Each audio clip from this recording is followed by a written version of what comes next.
Hello everyone, welcome to my YouTube channel.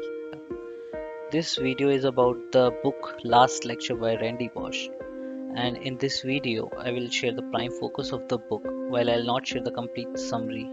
And this is just to give you an idea and help you decide if you want to read this book or not. This is a book written by Randy Pausch who was suffering from pancreatic cancer, and it's all about the last lecture he delivered in the university. And the title for that lecture was Really Achieving Your Childhood Dreams.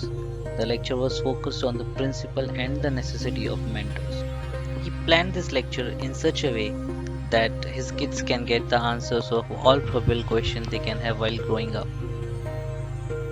This is a must read book which talks about the various emotions the student and professor's journey. This book is a great example where inspiration, principle, humor, and intelligence club together in one.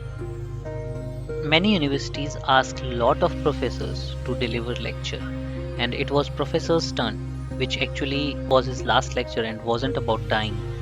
This shows how he sees life and opportunities. In this lecture, he talked about seizing every moment. He said, "We just always have less time than we think." Overcoming obstacles, enabling the dreams for others. In short, his lecture was more on living rather than dying.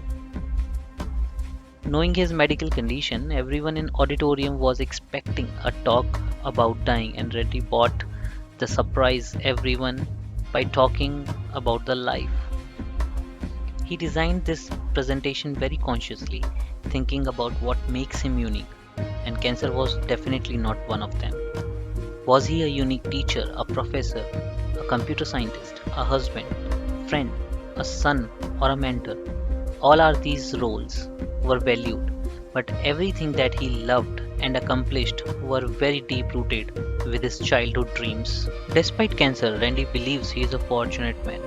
He was fortunate to have dreams and fortunate to fulfill those dreams in a great measure. And he believes that he could do so because of the things he learned with amazing people around. That's what he wanted to show, the passion with which he lived. If he could deliver the passion in the lecture, it might help the audience to find their way out. Randy focused on the importance of having specific dream. Many people, many students from his great school wanted to be an astronaut. But Randy doesn't want to be an astronaut. He just wanted to float, and he wanted it full heart. And got a chance later when NASA invited the application on the plane using virtual reality. Randy recorded this whole lecture so his kids know what kind of personality their father was. This is an awesome book with such great examples and experiences Randy had. Guys, there is an original video of the lecture on the YouTube. You can find that original last lecture which was recorded, but I'll urge you to read this book. You will feel more touched. If you like this video, please hit like button and subscribe to my channel.